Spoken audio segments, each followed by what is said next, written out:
Hello everyone, good morning. কেমন আছো সবাই? আই হোপ সকলেই ভালো আছো, আমিও খুব ভালো আছি। আজকে যে ভিডিওটা তোমাদের সাথে শেয়ার করছি একদম অন্য ধরনের ভিডিও গাইজ। বলতে গেলে তো আমার এখনও পর্যন্ত গা হাত পা কাঁপছে, এতটাই পরিমাপে ভয় লেগেছিল। ওই দিন ছিল মঙ্গলবার, আর মঙ্গলাহাটি আমি গিয়েছিলাম ভোর 3:15 ট্রেন ধরে। এই যে দেখতে পাচ্ছ ট্রেনের মধ্যে আমরা অনেকে, এই হলো লেডিস কামরা। আর আমি যখন আমাদের ভোগপুর স্টেশন থেকে উঠি গাইজ, কেউ ছিল না আমাদের এই লেডিস কামরাতে। আমি কোনো দিনই এরকমই ফাঁকা ট্রেনে যাত্রা করিনি গাইজ। এতটাই পরিমাপে ভয় করছিল, আমি তো ভিডিও করা তো দূরের কথা, পরের স্টেশনে কে উঠবে ওই লেডিস কামরাতে, না হলে আমি অন্য কামরাতে চলে যাব, সেটাই ভেবে ভেবে কাটছিল। ভেবেছিলাম যদি পরের স্টেশনে কেউ যদি না ওঠে সেক্ষেত্রে আমি অন্য কামরাতে যাব, তার কারণ এই কামরাতে একা যাবে না। অনেক সিনেমাতে ভয়ের অনেক কিছু ভিডিও দেখেছি এই ট্রেন সম্বন্ধে। তো দেখো পরপর কিন্তু উঠতে থাকলো। আর পরের স্টেশনে আমাদের নন্দাই গাজন, সেখানে একজন দিদুন উঠেছিল। দিদুনকে তো আমি জড়িয়ে ধরে ডেকে ডেকে বললাম যে দিদুন এই কামরাতে ওঠো। তো এই দিদুন হলো আমার খুব কাছের একজনের দিদুন, পরে পরিচিত পেলাম, তোমরা জানতে পারবে। আর আমি এখন পরিচিত দেব না, পরিচয় দেব না, সে কমেন্ট সেকশনে জানাবে যে তার দিদুন। তো ভিডিওটা তোমরা দেখতে থাকো। তো গাইজ যেহেতু আমি ভয় পেয়ে গেছিলাম, ভয় পেয়ে গেলে মুখের অবস্থাটা কেমন হবে নিশ্চয়ই বুঝতে পারছো, সেই কারণে এরা সবাই আমাকে খুব সান্ত্বনা দিল, ভালোবাসলো। গাইজ ভয় পাওয়ার অনেক কারণ আছে, আমি অনেক কষ্ট করে এই ভিডিওগুলো বানাতে চাই, জাস্ট ভাইরাল হয়েছে বলেই কিন্তু আমি দূর দূর ছুটছি। আমি কিন্তু আমার দুটো সন্তানকে ছেড়ে দিয়ে যাই, কত কষ্ট হয় সে একমাত্র আমি জানি, বা যারা যায় এরকমইভাবে তারাই জানে, আমার কষ্টটা ফিল করতে পারবে। ট্রেনের মধ্যে দিদুন আরও মাসিরা খুব ভালোবাসা দিয়েছে, সকলেই খুব ভালোবেসেছে আমায়, মন থেকে চাইছে ওরা যেন অনেক অনেক দিন বাঁচে। তো এই দেখো ভিডিও করতে চলে এসেছিলাম শ্যাম মার্কেট, প্রথমে ব্রিজের নিচে ভিডিও করেছি, তারপরে কিন্তু চলে এসেছি। আর আজকে সবথেকে বেশি কষ্ট হচ্ছে আমার জ্বর, গায়ের মধ্যে জ্বর ছিল।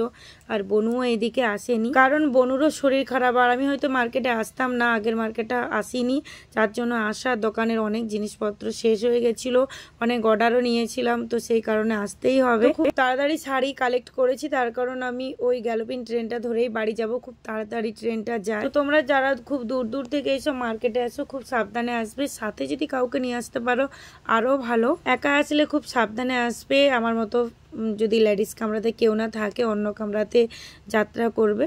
তারপর তো আমি মার্কেটিং করে নিয়ে চলে এসেছি, এখন দাঁড়িয়ে আছি হাওড়া স্টেশনে। আর এখন আমার শরীর থেকে প্রচুর ঘাম দিচ্ছে, কেন জানি না এত ঘেমে যাচ্ছি, শরীরটা এতটাই পরিমাপে দুর্বল ছিল, শুধু জল খাচ্ছি আর ট্রেনের জন্য ওয়েট করছি। তো গাইস যত যেই কষ্ট হোক না কেন, তোমাদের সুন্দর সুন্দর কমেন্ট আসছে, সত্যি খুব খুব ভালো লাগছে আমার এভাবে কমেন্টস করা। আর দেখো এখানে একটা বোর্ড দেওয়া আছে, এতদিন আমি যাতায়াত করছি তুমি জানি না, তো বোর্ডটার মধ্যে যেটা লেখা আছে তোমরা তো পড়েছো, ওখানে কিন্তু 40 কেজি ওজন যদি বওয়া হয় 50 টাকা দেবে।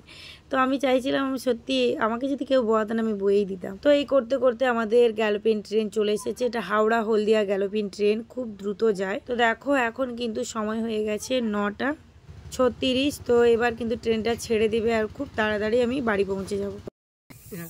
ও হ্যাঁ, এই এত গাড়ি না সরালে হবে না।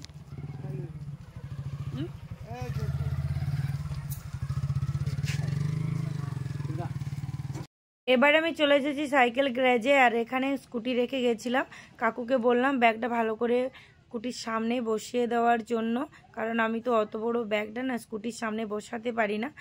এই স্টেশন থেকে আমাদের বাড়ি মাত্র 5-7 মিনিটের মতো সময় লাগে, আর যদি সাইকেলে চড়ে আসি অনেকটা সময় লেগে যায়। তো দেখো বাড়ি চলে এসেছি, এই হলো আমার ব্যাগ। আর এই রাস্তা থেকে ব্যাগটা নিয়ে যেতে এতটাই কষ্ট হচ্ছে কেন বলো তো, গায়ের মধ্যে জ্বর চলে এসেছে, আর ঔষধও তো নিয়ে যাওয়া হয়নি। তো বাড়িতে যাই, খাওয়া দাওয়া করে ঔষধ খাবো। আর রান্না বসেনি, আর আমার ব্যাগটা এত ভার। মা গাইজ বাড়ি চলে এসেছি, বাড়ি এসে সন্ধান করেছি, আর আমার বাড়ির অবস্থাটা দেখতে পাচ্ছ, মানে ওরা স্কুল টুল গিয়েছে তো, আর তোমাদের দাদাভাইয়ের বিছান তুলেছে এরকমই।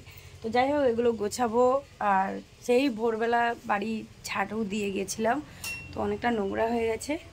দেখো এগুলো সব খেয়েছে ফেলেছে, আর আজকে রান্না করতে এসেছে আমার মা।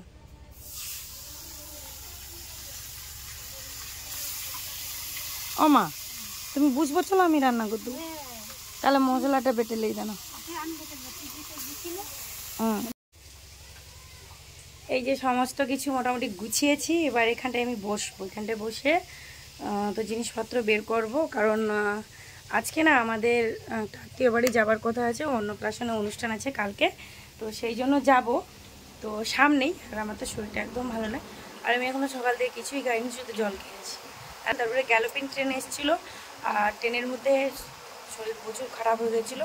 মানে আমার না শ্বাসকষ্ট হয়, শ্বাসকষ্ট এর কারণে হয়, আমার কফটা বসে গেছে না কি হয়েছে আমি জানি না। তো দেখি আমি জল গরম করে ভাবরা নেব, অক্সিজেনের কাজ করবে। কথা বলতে বলতে হেঁপিয়ে যাচ্ছি। চলো এবার আমি এক এক করে সমস্ত কিছু বের করব, কারণ অনেকেই আসবে এইখানে জিনিস নেবে।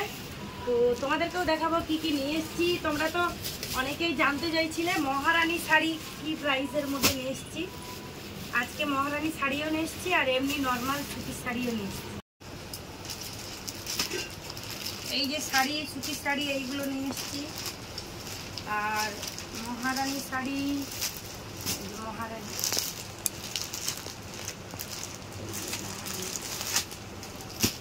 তো গাইজ আমি আমার সামর্থ্য অনুপাতে সমস্ত কিছুর অল্প অল্প করে নিয়েছি।